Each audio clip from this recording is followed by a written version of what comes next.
The gray light of dawn filtered through the grimy window of room 7, casting long, wavering shadows across the rows of metal-frame beds. Lily, all of 7 years old, stirred, her small hand reaching instinctively for the worn, matted fur of her teddy bear, Barnaby.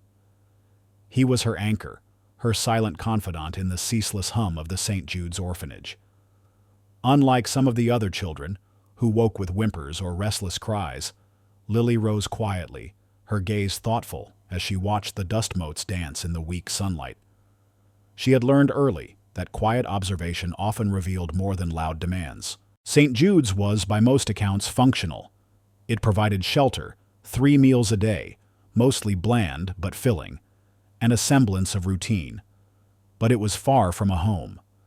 The walls were painted a perpetual, depressing beige, the communal toys chipped and few, and the air always carried the faint, mingled sense of disinfectant and unfulfilled longing. Yet, Lily, with a resilience far beyond her years, found pockets of beauty and joy.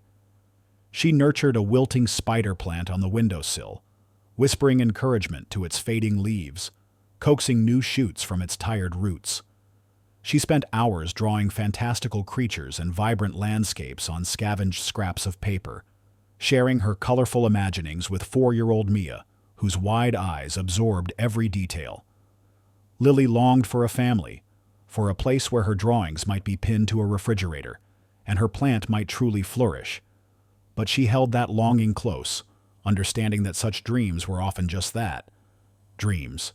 Miles away, cloistered in the penthouse suite of Thorne Technologies' gleaming skyscraper, Mr. Elias Thorne surveyed the sprawling city below with an almost surgical detachment. His world was one of glass, steel, and ruthless efficiency. In his late 40s, impeccably dressed in a custom-tailored Italian suit with sharp, intelligent eyes that missed no detail, Thorne was the embodiment of the self-made tech mogul. His company, a titan in AI and robotics, was his lifeblood, his only true passion. He had built it from nothing, sacrificing everything, including personal relationships, on the altar of ambition. His vast, minimalist mansion, nestled in the exclusive hills, was less a home and more a meticulously curated display of wealth, cold, sterile, and utterly devoid of warmth. He was a widower, his wife having passed years ago, a loss he had buried beneath layers of work and calculated indifference. Lately, however, even Thorne's formidable control was being challenged. A recent controversy, a leaked memo detailing a controversial AI ethics policy that prioritized profit over privacy, coupled with a highly publicized round of mass layoffs, had sent Thorne Technologies' stock plummeting. The public narrative had shifted from visionary innovator to heartless corporate overlord. His PR team was in a state of controlled panic. Elias, Ms. Evelyn Reed, his shrewd, no-nonsense PR manager, stated calmly, though her eyes betrayed a flicker of desperation. "The numbers are grim. Our reputation is in free fall. We've tried every angle. Charitable donations, public apologies, sponsored content. Nothing sticking. You're bleeding public trust." Elias merely steepled his fingers, his expression unreadable. "Get to the point, Evelyn. What's the radical solution you've been hinting at?" Evelyn leaned forward, her voice dropping to a confidential tone. "We need a humanizing element, something undeniable, something that cuts through the noise and shows you're not just a machine in a suit." She paused, letting the implications sink in. "We need to adopt a child, Elias." Thorne's perfectly sculpted eyebrows rose infinitesimally. "An orphan? Are you serious, Evelyn? This isn't a charity project, it's a multi-billion-dollar corporation." His tone was dismissive, bordering on contempt. "Precisely," Evelyn countered, unperturbed. "It's not charity, it's strategic damage control. Imagine the headlines. Tech Titan opens heart, adopts orphan. It's gold, Elias. It redefines your narrative. It's the ultimate good guy move. Think of the optics, the emotional resonance, stock bumps, positive sentiment. It's an investment, pure and simple, with a guaranteed return on emotional capital." Thorne considered this, his mind, ever the pragmatist, weighing the pros and cons. A child would be an inconvenience, a disruption to his meticulously ordered life. But the potential gains. "Fine," he conceded, a calculated decision hardening his gaze. But I want a child who understands structure. No emotional outbursts, no disruptive behavior. Something manageable and appealing for the cameras. The selection process was as cold and impersonal as a corporate acquisition. Thorne's legal team, led by a stern-faced lawyer named Mr. Davies, scoured adoption agency databases, filtering profiles based on age, perceived temperament, and even aesthetic appeal. Children with complex medical needs were immediately disqualified. Older children, who might come with baggage, were rejected. They sought a blank slate, a child who could be molded into the perfect public image. They wanted cute, but not demanding, quiet, but not unresponsive. Lily's profile, amongst hundreds, caught their attention. Lily Mae Thompson, age 7, no significant behavioral issues, exhibits artistic tendencies, quiet, observant, minimal foster history, orphaned young. Mr. Davies highlighted her picture, a small, serious face with large, expressive eyes that held a hint of quiet wonder. She fits the criteria, Mr. Thorne, appears well-behaved, and her backstory is compelling, media-friendly. Thorne barely glanced at the picture. Good enough. Draw up the papers. Ensure the contract includes provisions for public appearances, media engagement, and adherence to a strict schedule. She is to be a brand ambassador, not a burden. He treated Lily as a commodity, a strategic asset to be acquired and deployed. A week later, the news filtered down to St. Jude's with the quiet efficiency of bureaucracy. Lily Mae Thompson had been chosen. She was being adopted. A millionaire. Mr. Elias Thorne. Lily listened to Mrs. Jenkins, the orphanage director, explain it all with a practiced, detached cheerfulness. Lily felt a strange mix of hope and dread. Hope because it was a family, a home, a chance for a different life. Dread because the word millionaire conjured images of something vast, cold, and utterly foreign to her small, simple world. What would such a person want with her? Why her? She spent her last days at St. Jude's packing her few meager belongings. Her worn clothes, her small collection of found pebbles, her precious tattered sketch pad, and of course, Barnaby. She hugged Mia goodbye, promising to send drawings, a promise she wasn't sure she could keep.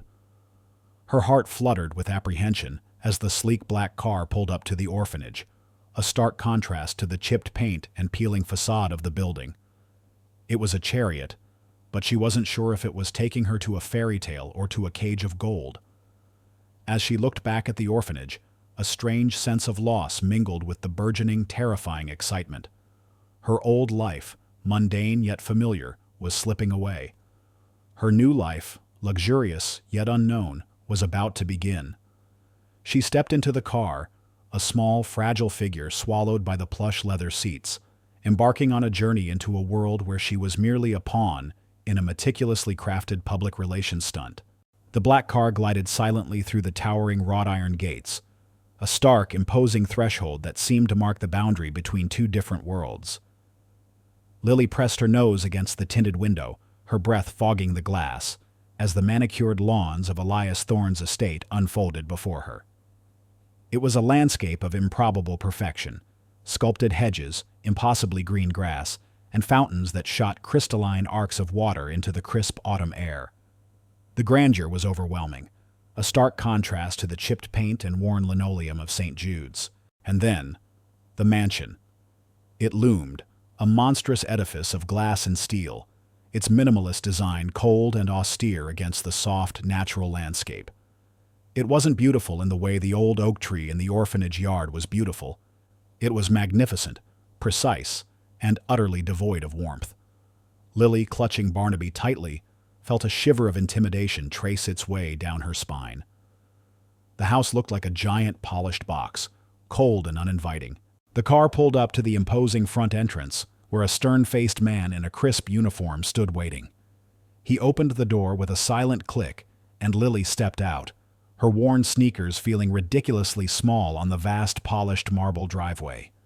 The air felt thin here somehow, pressurized and still. A sense of being utterly out of place washed over her. Inside, the mansion was even more intimidating. Cavernous rooms stretched endlessly, filled with stark, modern furniture that looked more like art installations than places to sit. Every surface gleamed with a spotless, almost surgical cleanliness. There were no worn rugs, no stacks of books, no overflowing toy baskets, none of the comforting clutter that spoke of a lived-in space.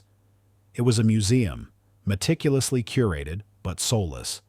The staff, all dressed in formal attire, moved with a silent, almost spectral efficiency.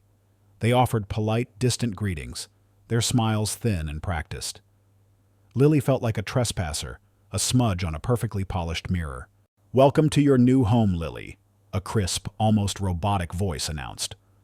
Lily turned to see Mr. Elias Thorne descending a floating glass staircase, his figure imposing, his expression unreadable. He was dressed, as always, in an impeccably tailored suit, his silver hair neatly combed. He didn't look like the kind of person who smiled easily or who knew how to play catch. Thorne approached her with measured steps, his mind already running through the carefully rehearsed script his PR team had prepared. This was the moment for the cameras, for the public. He had envisioned a heartwarming scene, the compassionate billionaire, his arms open to a shy, grateful orphan. He had even practiced a gentle paternal smile in the mirror, though it felt alien on his face. He saw Lily as a prop, a vital piece in his calculated image repair. The optics were everything. "Lily," he began, his voice practiced, "I trust your journey was comfortable. I'm Elias, and I'm very pleased to welcome you." He extended a hand, his gesture formal, not warm. He had a photographer waiting, just out of sight, ready to capture this pivotal moment of new beginnings. Lily looked at his outstretched hand, then at his face. She sensed the practiced formality, the underlying detachment. She didn't take his hand. Instead, her eyes, sharp and perceptive beyond her years, darted around the opulent foyer. Her gaze landed on a large ornate vase of white lilies that stood on a polished pedestal near the staircase. The flowers, though undeniably beautiful, were already beginning to wilt at the edges, their delicate petals curling inward, a sad, silent protest against their perfect, sterile surroundings. A single fallen petal lay unnoticed on the pristine marble floor. It was a small detail, easily overlooked in the vastness of the mansion, but to Lily it was a profound dissonance. Her spider plant at St. Jude's, though struggling, was alive, tenderly cared for. These grand, expensive flowers were dying, neglected amidst overwhelming perfection. Without a word, without a moment of hesitation, Lily took 2 quiet steps away from Thorne. She bent down, her small fingers gently retrieving the fallen petal from the floor. Then, she walked directly to the vase, her gaze fixed on the wilting flowers. Her small hand, usually so accustomed to sketching or tending her little plant, reached out and delicately adjusted a drooping stem, pushing it slightly upright, as if offering it comfort. Her touch was feather-light, instinctively trying to bring order and beauty to the decaying perfection. She didn't look at Thorne, or the staff, or the hidden photographer. She was simply, genuinely, responding to the silent plea of the dying flowers. This was the unscripted moment. But when she arrived, catalyst. Elias Thorne froze, his rehearsed smile faltering, then disappearing entirely. He had anticipated shyness, perhaps a nervous tear, a grateful embrace. He had not anticipated this. This quiet, utterly authentic act of innocent compassion, this almost unnerving perception of a detail he had completely overlooked. His carefully constructed facade, built layer by cynical layer, seemed to ripple, a single, infinitesimal crack appearing in its polished surface. He watched her, a flicker of confusion, then a strange, unsettling resonance in his chest. It wasn't anger, not annoyance. It was a profound, fleeting moment of bewildered recognition. The simple, instinctual gesture of a child tending to something fragile, something overlooked, pierced through his practiced cynicism, hitting a chord he hadn't known existed. He remembered for a fleeting, painful second, a memory from his own childhood. A garden, a small girl, his younger sister, long lost to illness, tending to a patch of wild daisies with the same quiet intensity. He dismissed it instantly, a painful ghost, but the seed of doubt, the first tremor of an internal shift, had been irrevocably planted. Ms. Evelyn Reed, observing from a discreet distance, her phone poised to signal the hidden photographer, slowly lowered her hand. Her shrewd eyes, usually focused on angles and narratives, widened almost imperceptibly. She had witnessed countless staged moments, manipulated emotions for the camera. But this was raw, unplanned, utterly genuine. She saw Lily's potential not just for manufactured empathy, but for real humanizing power. The public would adore this, not because it was staged, but because it wasn't. The initial plan was good, but this child was a PR goldmine beyond their wildest, most cynical dreams. Evelyn, a pragmatist herself, suddenly found herself intrigued by a deeper, more profound kind of alchemy. Thorne cleared his throat, regaining his composure. "Very thoughtful, Lily," he managed, the words sounding stiff, inadequate. He gestured to the head housekeeper, a woman named Mrs. Albright, whose face was as unyielding as the marble floors. "Mrs. Albright will show you to your room. Dinner will be served at 7. There will be a schedule for you tomorrow." Lily glanced up at him, her eyes still holding that quiet, knowing depth. She offered a small, polite nod, then followed Mrs. Albright without a word. Her small figure, clutching Barnaby, seemed to shrink further against the overwhelming opulence of the mansion. She was led to a bedroom that was larger than her entire dormitory room at the orphanage. It was a child's dream, in theory. A 4-poster bed with silk sheets, a vast walk-in closet filled with brand-new clothes, a gleaming white desk, and a shelf adorned with expensive, untouched toys. But it felt impersonal, cold. It was a display, not a sanctuary. There were no smudges on the walls, no scuffed marks on the floor, no lingering scent of cookies or worn books. Lily set Barnaby down gently on the pristine white bedspread. She walked to the window, looking out at the meticulously manicured gardens, the vastness of it all. It was beautiful, undeniably. But it wasn't home. Not yet. She took out her worn sketch pad and her stubby pencil. She looked at the blank page, then back at the wilting flowers in the vase in her mind's eye. A single, perfect dust mote seemed to dance in the sterile air of the room, a tiny imperfection in a world of overwhelming order. She remembered it, a tiny, defiant speck of realness. The mansion might be grand, but she would, in her quiet way, try to make it her own. The battle for Thorne's cynical heart had just begun, and the little orphan girl was wielding not a sword, but the soft, compelling power of authenticity. The week that followed Lily's arrival at the Thorne mansion unfolded with the precise, chilling efficiency of a military operation. Ms. Evelyn Reed, Elias Thorne's shrewd PR manager, wasted no time.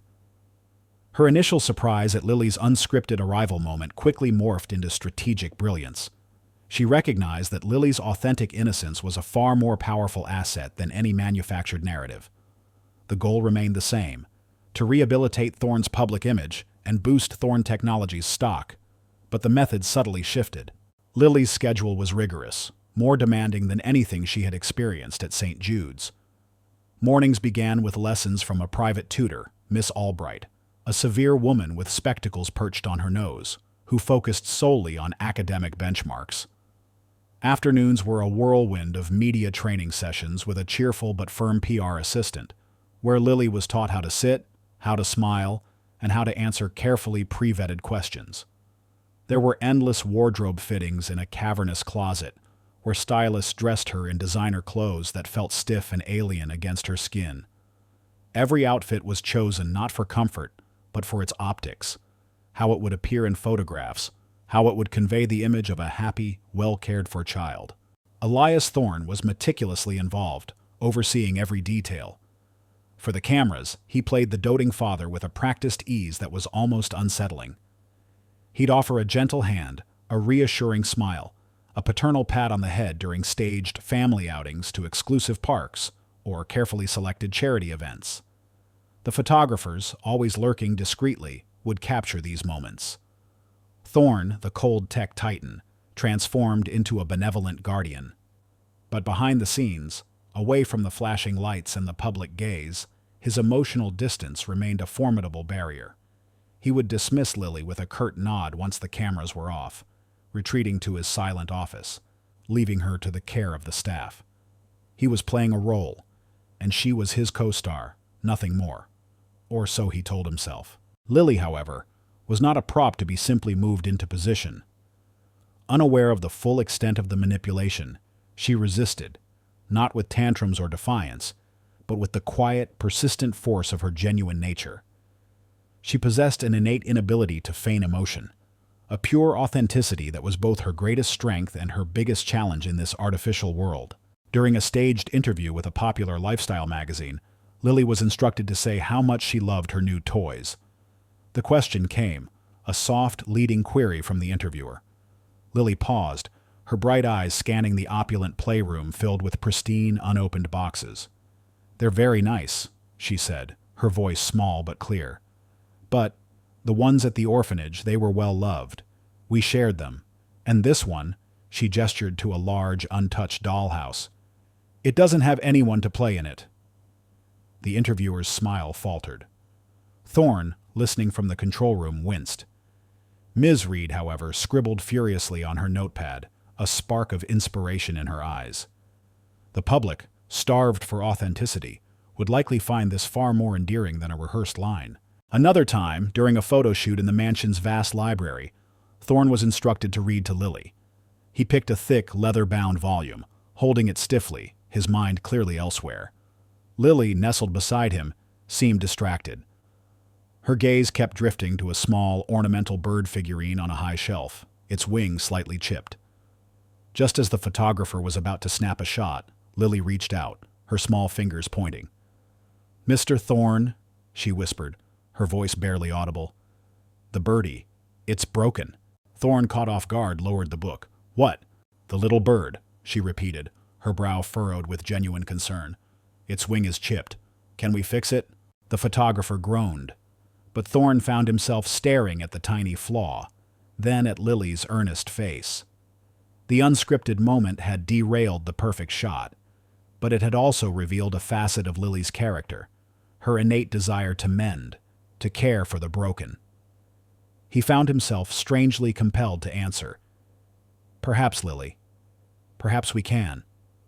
He didn't know why, but a strange, unfamiliar tug pulled at something deep inside him. It was a faint whisper of a long-buried memory, the sound of his mother's gentle humming as she mended his childhood toys, a simple, forgotten warmth. The memory was painful, quickly suppressed, but the echo remained. Thorne found himself increasingly frustrated by Lily's unscripted behavior, yet also inexplicably intrigued. She was not the manageable, predictable prop he had bargained for. Her authenticity was a chaotic element in his perfectly ordered life, yet it held an undeniable charm. He began to notice her quiet acts of kindness, leaving a small, carefully drawn picture on the housekeeper's pillow, or silently watering the wilting plant in the foyer that only she seemed to notice. He would observe her from a distance, hidden by a doorway or a grand staircase, watching her as she hummed a soft, tuneless melody while drawing, or as she carefully arranged her worn teddy bear in different positions, as if giving him a tour of her new grand prison. He began to see her not just as a prop, but as a small, resilient force, a quiet, unpredictable light in his sterile world.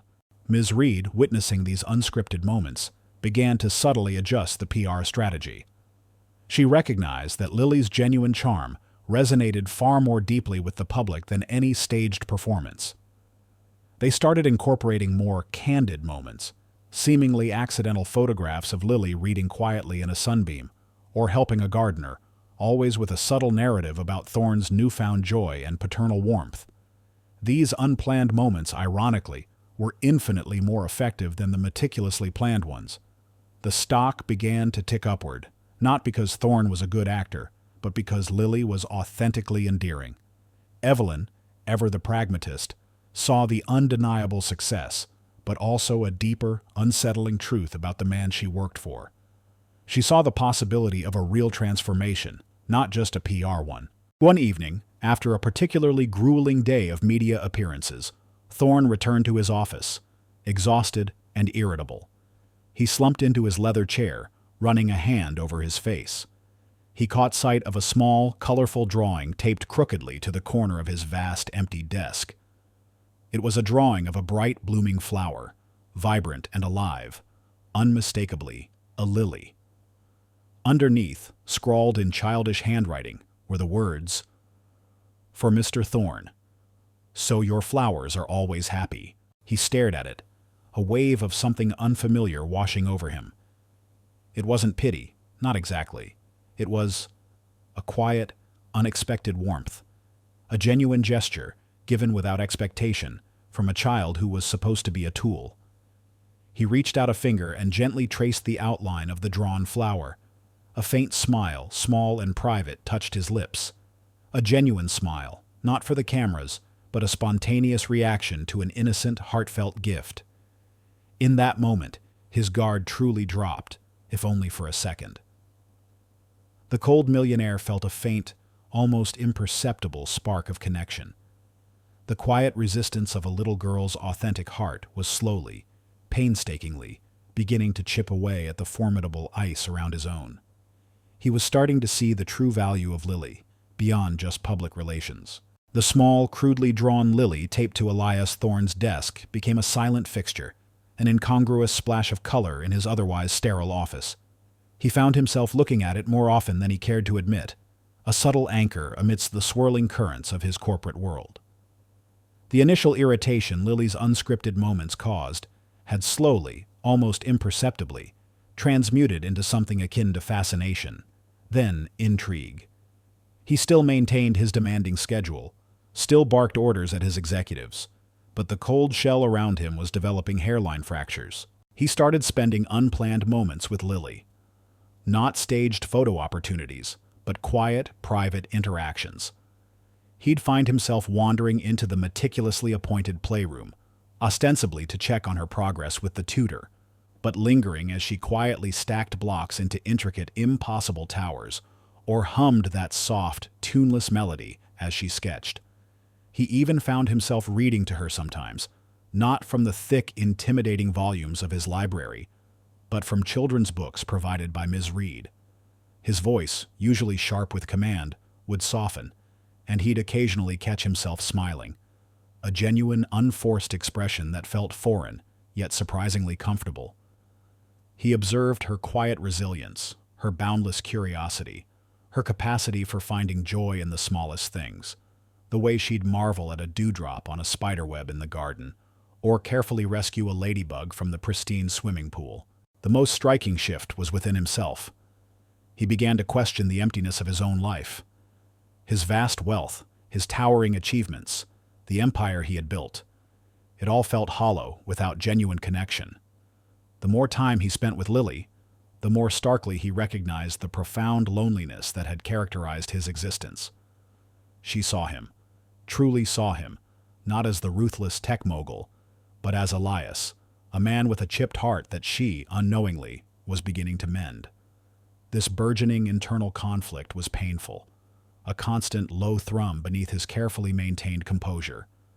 He started having brief, vivid flashbacks, not just his mother, but the echo of his late wife's gentle laughter, the fleeting image of a small hand, a child they had hoped for but never had, reaching for his own. The memories were a bittersweet ache, reminding him of a capacity for warmth he thought he had lost forever. Ironically, the public's response to Thorne's newfound paternal side was overwhelmingly positive. Lily's authentic charm had seeped into the public narrative, painting Thorne not as a calculated strategist, but as a genuinely transformed man.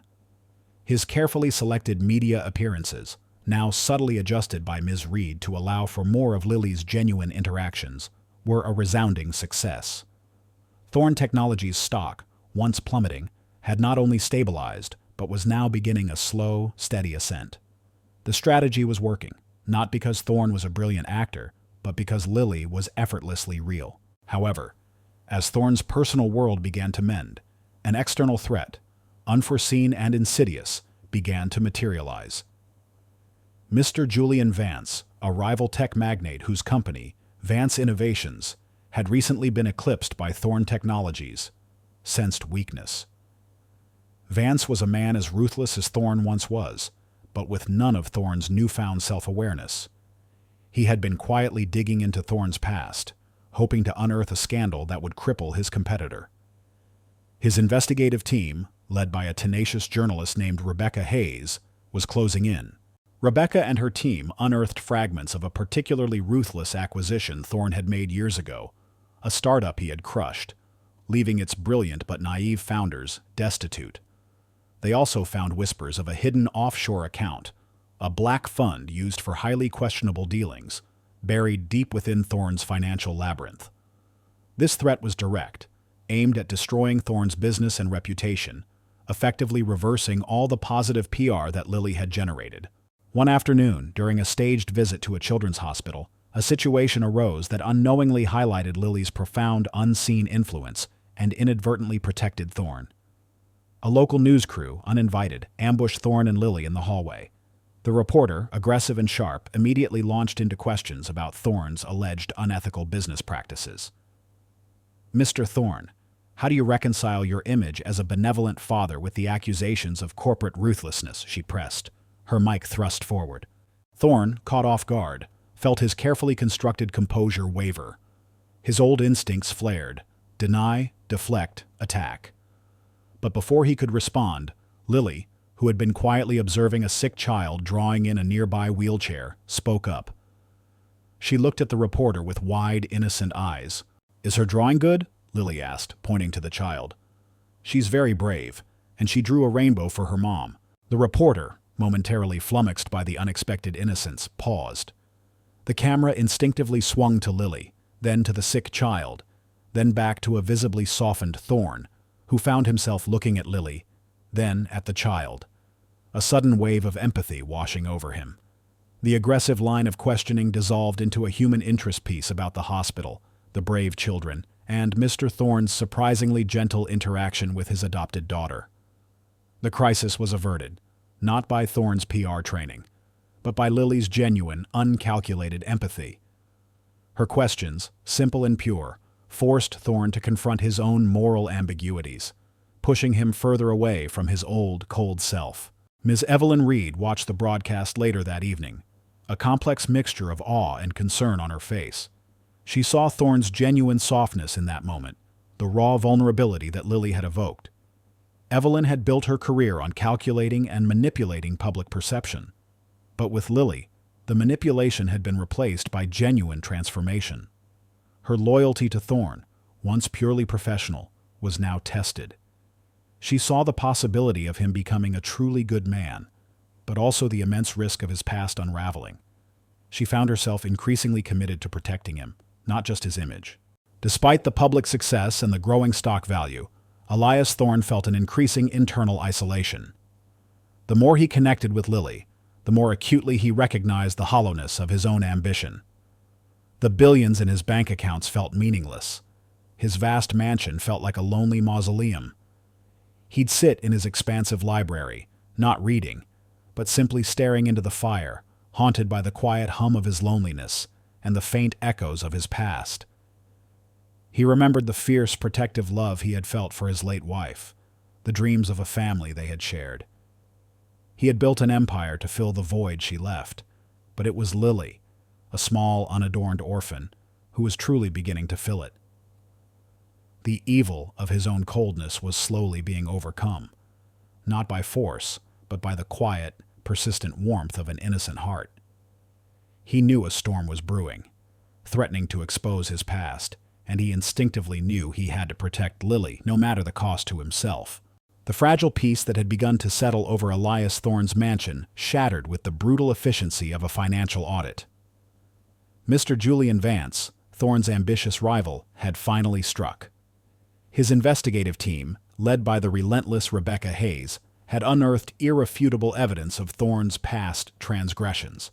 Not just the ruthless acquisition years ago, but also a network of shell corporations and hidden offshore accounts used to funnel illicit profits and evade taxes. The scandal was comprehensive, meticulously documented, and damning. The news broke like a tsunami. Headlines screamed across every major financial publication. Thorne Technologies implicated in vast tax evasion and corporate malfeasance. The charade exposed Thorne's adoption stunt under scrutiny. The carefully constructed image of Elias Thorne, the benevolent father, imploded. The stock of Thorne Technologies plummeted, far more precipitously than before, threatening to completely wipe out his empire. Investors panicked, pulling out their capital. Shareholder lawsuits were threatened. But this time, the crisis wasn't just about his business. Julian Vance, seeing Thorne's vulnerability, went for the jugular. He leaked documents suggesting that Lily's adoption was a calculated PR move from the very beginning, implying that she was merely a prop, a tool in Thorne's cynical game. The media descended on the mansion like vultures, their cameras flashing relentlessly, their questions sharp and invasive. They camped outside the gates, shouting inquiries about Lily, about Thorne's true intentions. Lily, isolated within the grand, besieged walls of the mansion, felt the shift acutely. The atmosphere, once softening, became charged with a suffocating tension. The staff moved with hushed urgency, their faces grim. She heard snippets of news reports on hidden televisions, saw blurred images of herself on screens, her name whispered with a new, unsettling urgency. The innocence that had shielded her was now being pierced by the harsh reality of Thorne's world.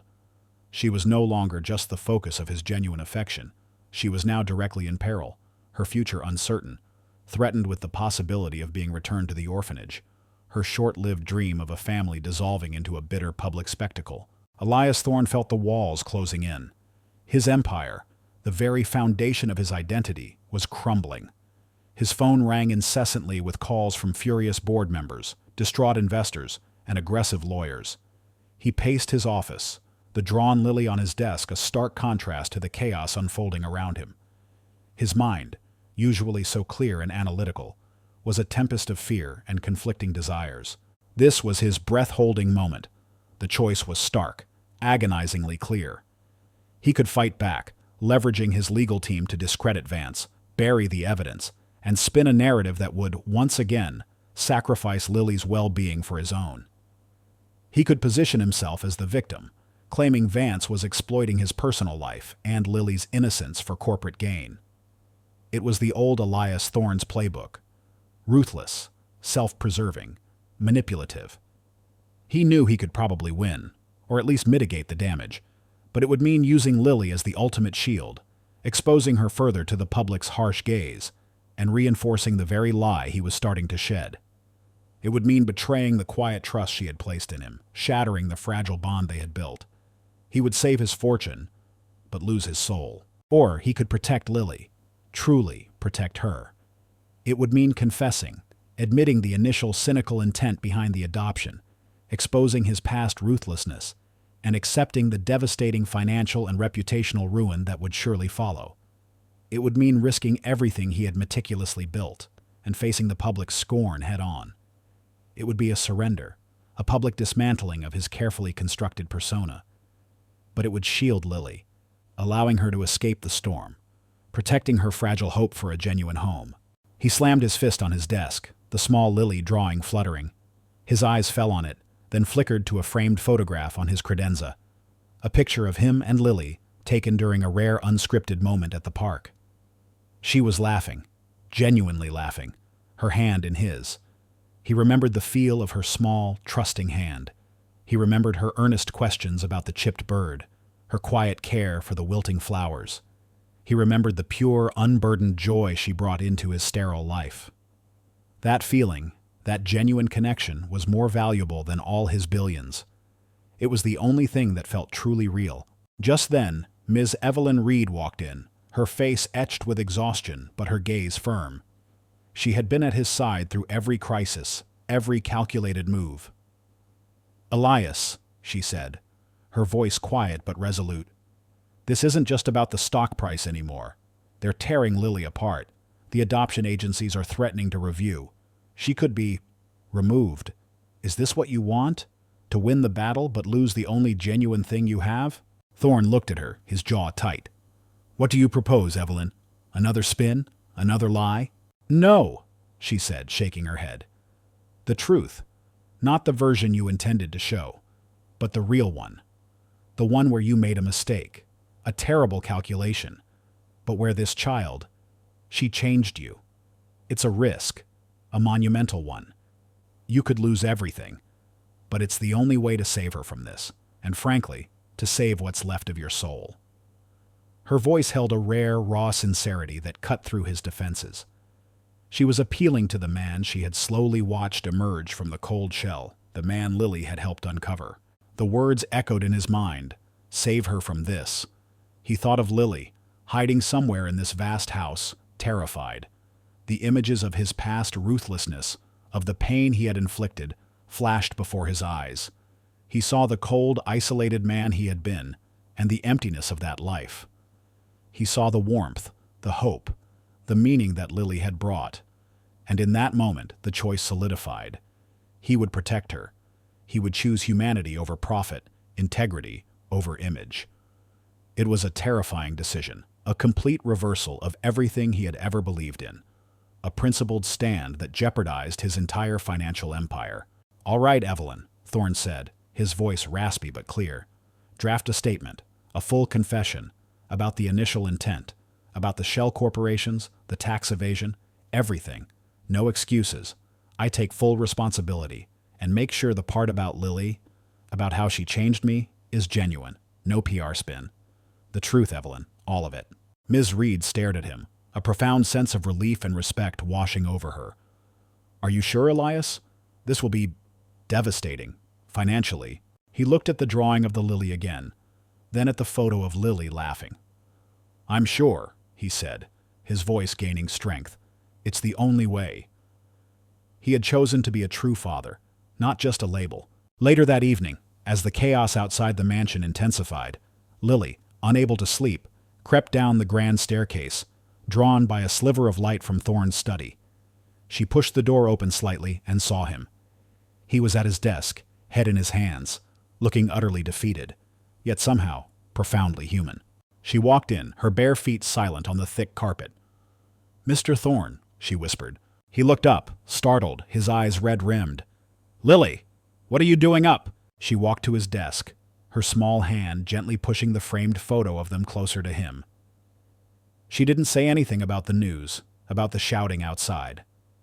She just looked at him, her eyes wide with a quiet understanding, an unspoken offering of comfort. She knew with the innate perception of a child who had seen much suffering that he was hurting. Thorne reached out, his hand trembling slightly, and gently touched her hair. He looked at her, then at the photo, then at the drawn Lily. Her pure, innocent act of affection, her silent presence, solidified his resolve. He had made the right choice. He would face the storm, not as the cold millionaire, but as a man choosing to protect his daughter, whatever the cost. The crisis had broken him, but it had also forged him anew. He knew the confession would be devastating, but he also knew for the first time in a very long time that he was doing the right thing. He would protect Lily, even from the consequences of his own past. The press conference was unlike any Elias Thorne had ever conducted. There were no gleaming product prototypes, no meticulously crafted presentations, no rehearsed sound bites designed to sway market sentiment. This time, the stage was a simple podium, the backdrop a stark, unadorned wall, and the atmosphere in the packed auditorium was thick with anticipation and thinly veiled hostility. Every major news outlet was present, eager to witness the downfall of the once impregnable tech titan. Elias walked to the podium, his posture straight, his face grim but resolute. He ignored the blinding flashes of 100 cameras and the murmuring roar of the crowd. Beside him stood Ms. Evelyn Reed, no longer just his PR manager, but a silent testament to his newfound resolve. Her presence alone spoke volumes, signaling that this was not a desperate attempt at damage control, but something more profound. "Good morning," Elias began, his voice steady despite the tremor in his hands, which he clasped tightly behind his back. "I am here today to address the recent allegations concerning my business practices and, more importantly, the circumstances surrounding Lily's adoption." He took a deep breath, the confession catching in his throat like a shard of glass. "Let me be clear. The reports are largely true. My company, Thorne Technologies, through a network of shell corporations and hidden accounts, engaged in significant tax evasion and a series of highly unethical business acquisitions over the past decade." A collective gasp rippled through the room, followed by a flurry of shouted questions. Elias held up a hand, silencing them. "I take full, unreserved responsibility for these actions. There are no excuses. I built my empire with a singular focus on profit and power, often at the expense of ethics, and with a disregard for the human cost. He paused, then his gaze for the first time softened as he began to speak of Lily. When my PR team initially suggested adopting an orphan, my motivations were purely cynical. I saw Lily not as a child in need of a home, but as a strategic asset, a tool to repair my public image and boost my company's stock value. His voice wavered slightly, the raw honesty palpable.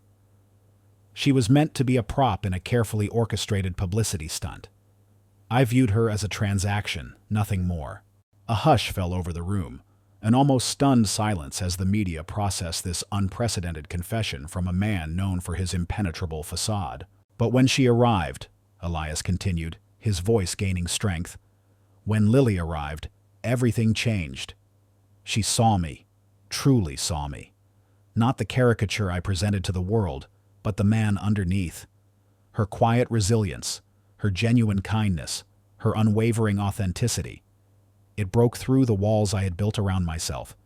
She taught me about empathy, about connection, about what truly matters in life. She showed me the emptiness of my own ambition, the hollowness of a life dedicated solely to wealth and power. He met the gaze of the cameras, his eyes filled with a new, humbling vulnerability. My actions have jeopardized her future, exposed her to scrutiny, and I deeply regret the pain this has caused her. My choice to come clean today, to accept the consequences, is not for public relations. It is because of Lily. Because she deserves a world built on truth, not lies. Because she deserves a father who values integrity over everything else. He ended with a simple, profound statement. I will cooperate fully with all investigations. I accept the repercussions of my past actions. My only priority now is to protect Lily and to begin to atone for the damage I have caused. The public reaction was immediate and seismic. Some segments of the media and public were outraged, condemning Thorne as a manipulative charlatan, demanding the full extent of the law be brought down upon him. Critics pointed to the deliberate nature of his past actions, arguing that a sudden change of heart was merely another calculated move. However, a significant portion, moved by the raw honesty of his confession and the undeniable humility in his demeanor, found themselves swayed. The narrative began to fracture. He was a villain, yes, but a villain capable of redemption, a man transformed by an innocent child. The story of Lily's quiet influence became a powerful, compelling human interest piece, overshadowing the corporate scandal itself. The financial repercussions for Thorne Technologies were immediate and severe. The stock plummeted further, forcing the company into a painful, public restructuring. Regulatory bodies launched full-scale investigations, and a barrage of shareholder lawsuits threatened to bankrupt Thorne entirely. His vast fortune, built on questionable dealings, was now subject to intense scrutiny, and much of it was seized to pay fines and restitution. Elias Thorne, once the epitome of unchecked corporate power, found his empire crumbling around him. Meanwhile, the external threat, Julian Vance, found his own tactics backfiring. While he had successfully exposed Thorne's past, Thorne's public confession, particularly the emotional aspect regarding Lily, humanized his rival in a way Vance hadn't anticipated. Thorne's raw honesty, while initially shocking, ultimately resonated with the public far more deeply than Vance's cold, opportunistic attacks. The media began to question Vance's motivations, turning a critical eye to his own business practices. Ultimately, Vance achieved his goal of destabilizing Thorne, but at the cost of his own public image, which now seemed petty and vindictive in comparison to Thorne's humbling admission. He retreated, his momentary triumph soured by the unexpected shift in public sentiment. Lily learned the full truth not from the harsh glare of the media, but gently, patiently, from Elias himself. He sat her down in her room, the one that now felt a little less sterile, a little more like her own. He explained in simple, honest terms how he had initially planned to use her, how wrong he had been, and how her presence had slowly, profoundly changed him. Lily listened, her small face serious. Her eyes, usually so perceptive, filled with a fleeting confusion, then a soft sadness. You didn't want me at first?" she whispered, clutching Barnaby. Elias knelt before her, his voice thick with remorse. "No, Lily. Not for the right reasons. I was a very different man then, a very broken man. But you helped me see what I was missing. You taught me how to feel again. I truly love you, Lily, more than anything. And I am so sorry for how I started this." He looked at her, his heart raw and exposed. Lily studied his face, seeing the genuine pain, the true remorse in his eyes. She saw the new lines of vulnerability etched around his mouth. She saw him. Slowly, she reached out, her small hand touching his arm. "It's okay, Mr. Thorne," she said, her voice barely audible. "You changed." Her simple words, devoid of judgment, were a balm to his soul. In that moment of profound understanding and forgiveness, their bond, forged in deception, was purified by truth. It became unbreakable. Ms. Evelyn Reed, watching from the doorway, felt a profound sense of awe. She had witnessed Thorne's entire journey. Her loyalty, once a pragmatic calculation, was now rooted in genuine respect. She had seen him choose ruin for integrity, self-destruction for the sake of another. She decided, unequivocally, that she would stay by his side. Her role shifted from image management to genuine brand building, helping him navigate the fallout, focusing on transparency and rebuilding trust, not just for his company, but for him as a person. She became his confidant, a partner in his moral as well as his professional reconstruction. Despite the professional turbulence, a new, profound calm settled over Elias and Lily's personal lives. The mansion, though still vast, slowly began to shed its sterile shell. Lily's drawings appeared not just on Thorne's desk, but on refrigerator magnets. Her laughter, once rare and echoing, filled the once silent halls. Thorne, stripped of much of his material wealth and public adulation, found a richness he had never known. He focused on being a true father, learning to express genuine affection, a foreign language he was slowly but surely mastering. The cold millionaire had faced his past, confessed his sins, and emerged, diminished in fortune, but profoundly wealthier in spirit. Justice, in its own complex way, was being served, and for Elias Thorne it was a painful but necessary path to redemption. Years later. The mansion, once a monument to Elias Thorne's cold ambition, no longer loomed sterile and imposing against the hills. Sunlight now streamed through its vast windows, illuminating not dust motes, but the vibrant chaos of a truly lived-in home. The minimalist furniture was still there, but softened by throws, by piles of books, by Lily's colorful art projects displayed proudly on side tables. The faint scent of disinfectant was replaced by the warm aroma of home-baked cookies and the fresh, earthy smell of the sprawling vegetable garden that now flourished where once only manicured lawns had existed. Elias Thorne was no longer the cold millionaire. His face, while still etched with the lines of past battles, held a warmth, a softness around the eyes that had been entirely absent before. He had fully embraced his role as a loving present father. His days were still busy, but his priorities had shifted entirely. He had rebuilt his company, not Thorne Technologies, which had been significantly downsized and restructured under a new, ethical leadership, but a smaller, more focused venture called Ascent Innovations. This new company focused on developing sustainable technologies and ethical AI, prioritizing social impact over predatory profit. He had divested from all his problematic assets, his vast fortune significantly diminished, but now entirely clean.